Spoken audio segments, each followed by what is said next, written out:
Hey everybody, it's Chris Angel coming at you for Connect, Share, Prosper, here with Chaz Wilson, president of Master Networks Incorporated. Chaz, prospecting versus marketing today. I love the official title. Like it's... Yeah, I'll keep playing with it. We'll see what else we can come up with. But yeah, it's funny because no one around here ever worries about that title. Like, so I love it on the podcast. We'll be official. So, Chris, I want to talk today about something that I feel is, first of all, I'm getting a ton of feedback about this is what people are stuck with.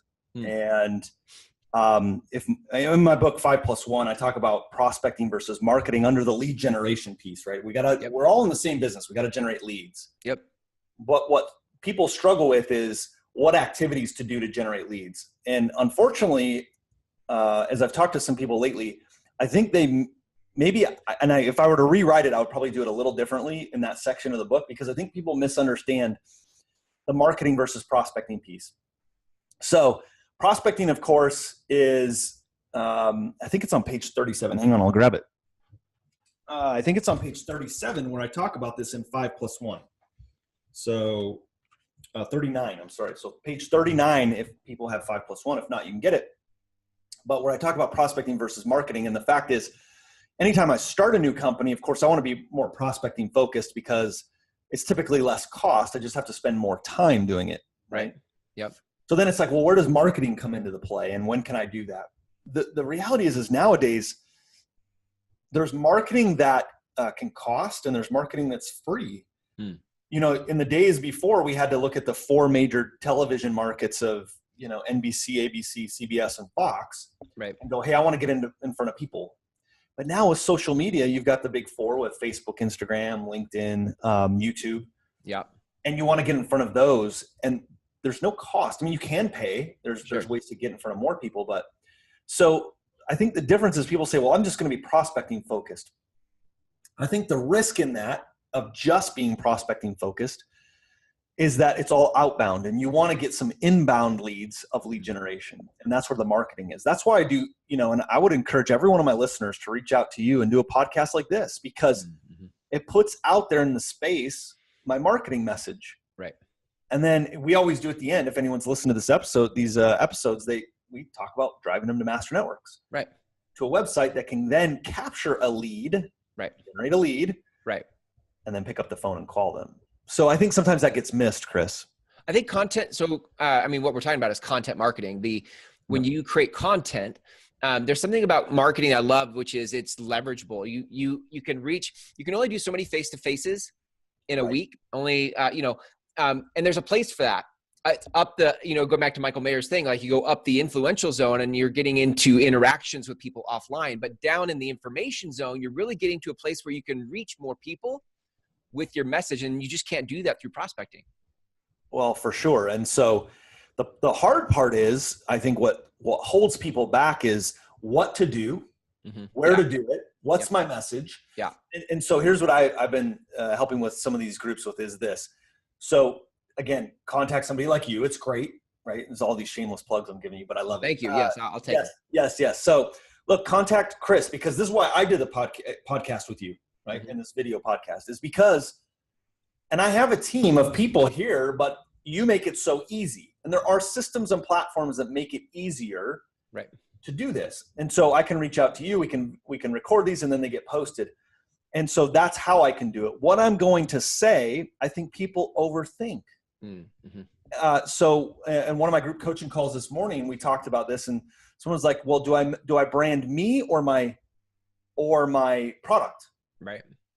And so let me just touch on that for a second, because I think that holds people up. Several people raise their hand. Yeah, that holds me up. Who am I branding? So the question, I think, is flawed. Why does it have to be one or the other? Yeah. Why wouldn't you brand you and your product? See, I used an example of like a stool. If I'm just marketing my product in my marketing, content marketing, that's just one leg of the stool. If I market me, I've got both legs there. Let's say I ever have to change a company, change a product, whatever, I still have a following and a network through my marketing because I've been branding me. Yeah.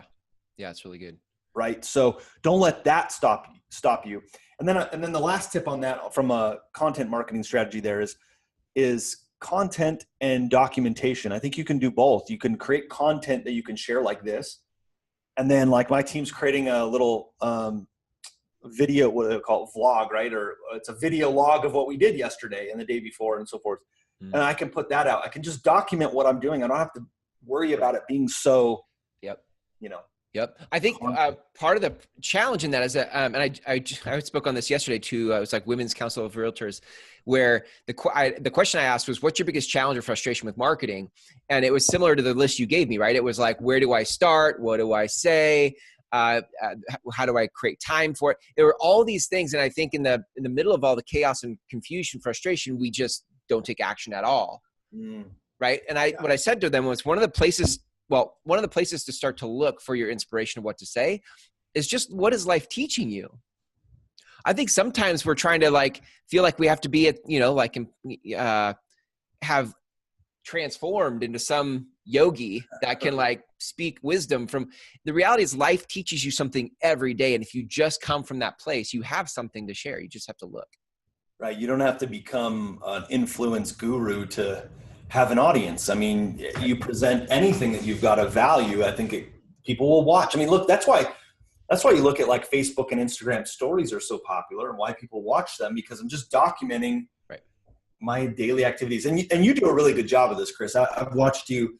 I'm watching what you're posting is just really things that are going on in your life, lessons you're learning, to your own self-discoveries. Yeah. And what fascinates me about that is I watch you because I'm an observer of things and people.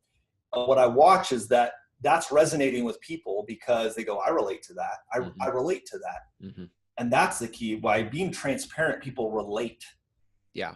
Right. Yep. And that's the first part of building a relationship is they relate with you. It actually makes it easier to come up with what to say more often when you don't feel like you have to be perfect. It's so funny. I had this guy, a past client of mine, reached out to me last night, actually. And what he said was, hey, he messaged me on Facebook. He said, I noticed, I've been watching your Facebook stuff lately. I've noticed your tone has changed and you've gotten all into this like powerful place in what you're saying. Like, what was the pivot? Right. And what's interesting is, I've been way more transparent as of late in my posting about where I fail, where I fall down. And it actually occurs to him as powerful. Yes. Isn't that funny? Like, it's just, yeah. I mean, it's hard for us to go there, right? It's hard. Like, I shared a story at Connect. It's actually in one of my books, but I shared it. And my chief operating officer, Corey Bauman, we were in Las Vegas at a convention and we were walking between casinos and I was sharing the story with him. And he stopped me and he's like, we stopped walking. He's like, and I looked back at him and I said, what? He goes, I've never heard you share that story. And it was a failure story. Like it was, a rough place I was at in my life. Yeah. And I said, yeah, it's like not a place I want to revisit a lot. He's like, no, you need to share that a lot more because I've been there. What you just shared, I've been there. And now that brings me to a different place with you on the journey. Yeah. Like, wow. Yeah. Yep. Yeah. So good, man. I think, so to bring it back to content marketing or marketing versus prospecting, I think in the space of marketing, what we're trying to do is earn attention in our marketing so that we when we reach out for a face-to-face, we're on their map, we're on their radar. Like they're like, oh yeah, you're the guy that I love your posts. Like I would love to have coffee with you. And I think that's a strong place to come from in your marketing. Yeah. And so, but I'm always careful too, because I think it's often misunderstood. This isn't the long con, right? It's not like I'm not doing this so that someday you'll do something for me. Right. Because that may not happen. And then I think people get disappointed when they think that's what networking is. Because, hey, I gave you this referral and you never gave me anything back. Yeah. Oh, yeah. Okay. Yeah. I mean, so like, was that why? Was there just an attachment to it? That was the whole reason? Makes you wonder, right? So, so here's the point though. We do all this content marketing and advertising, whatever it might be, to drive people to a place where they can raise their hand. And what I described today and I drew out was sending them to your website. So one of the things I've recently done, and I'm sharing with this group here early, they'll probably see it by the time this is published, is I'm launching a brand new website. I'm going to do that for Master Networks as well and for my own brand. Because what I realized is my website, I'm pushing all this content, I'm pushing everything out, put all this effort into the marketplace. And they go to my website, and my website's like a brochure. Mm-hmm. They can scroll through it, they look through it, and they're gone. And what I realized is my website, if I'm putting all this marketing in, I need to capture this. Mm-hmm. So in this poll, when I started talking to our group, think about this. almost all of them said that that was the breakdown. So now when you start thinking about it, it's like, well, maybe I don't have a lead generation problem. Maybe I have a lead capture problem, right? So they were getting a lot of attention through their marketing efforts and their content and their blogs and everything, but then there's no way to capture it. Yeah. And so like I'll give you a real life example, Chris. So I changed something on my website and I've launched this page. So with my group coaching program, people could go to my group coaching program and I was trying to convert them all on my website. So they could pay for it, they could sign up and everything. And I was watching my visitor, the traffic go way up, but yet very few were converting. So what we did is we started to take the page where they could purchase off, which was, logical wisdom is like, why would you do that? Then what I put is an application. So they had to fill it out. Now I can pick up what I think is still one of the best marketing tools and prospecting tools is the phone. Yeah. I can pick up the phone and call them and have a conversation and answer their questions. And, wouldn't you guess, our conversions went way up. Yeah. Because we changed it that way. So is your website lead capture versus just marketing based, right? There's got to be some lead capture piece to it. That became the breakdown aha for everybody. I'm just laughing because there's so many places we can go in this conversation for I don't know where you people listening to this right now, where you're at in terms of your skill sets around marketing and content marketing, but there are just a lot. Let me just say this. For a lot of people who are networkers, there is some skill sets to backfill in your marketing arsenal for understanding some very simple concepts like landing pages. How do we capture somebody? How do we add value in a way that isn't like join my mailing list, because that's not valuable? How do we start to find ways to increase the conversion of the efforts we're putting out in the world? Right. And if you're not willing to learn that, then you need to hire somebody to do that. If you're not willing to do both of those things, you'll probably go out of business. We're in a day and an age where that's changed. And if you're just trying to figure that out in a sense of should I do it, then you're not even asking the right question. Yeah. I mean, you should do it. It's then, do you do it or do you have somebody do it? And I like to still do some of those things with the person because it's everything. If I'm capturing leads, I want to know what we're doing and how we're doing it. So I'm still very involved in that part of my business. Yeah.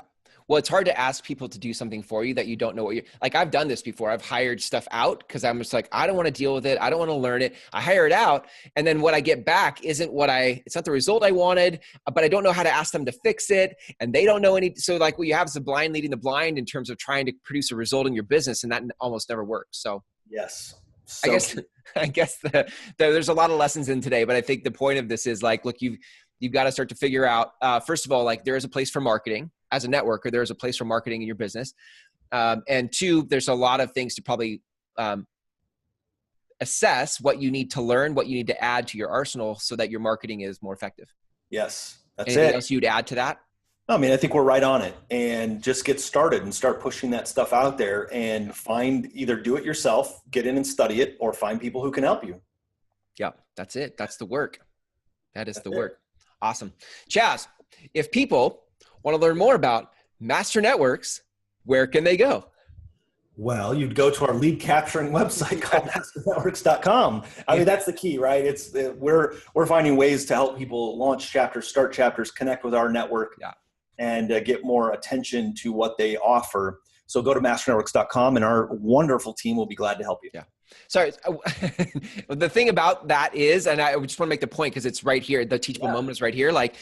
When you have value for people, when you create content, like we're creating content in this episode, and people hear something that resonates with them, they're like, oh, I like what you just said.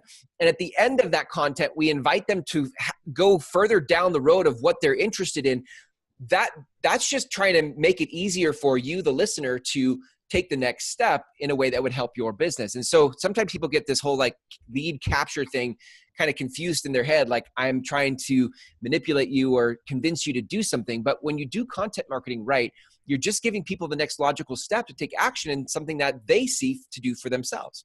Yeah, it's not bait and switch. And by the way, if you don't give them that, you're ripping them off. Right. Because if you believe in your product or service so much that they should do that, then why wouldn't you tell them what the next step is. Right. Exactly. So true, man. So true. But I think we just found another episode we got to do. Okay, good. I like it. Good. So for those of you listening, if this stuff is resonating with you and you're not currently in a chapter, or you want to start your own chapter, then how do you take the next step? Well, you go to masternetworks.com, browse around, but there is a place where you can connect with Chaz and the team and kind of get the next steps going. So Chaz, thanks for a great episode.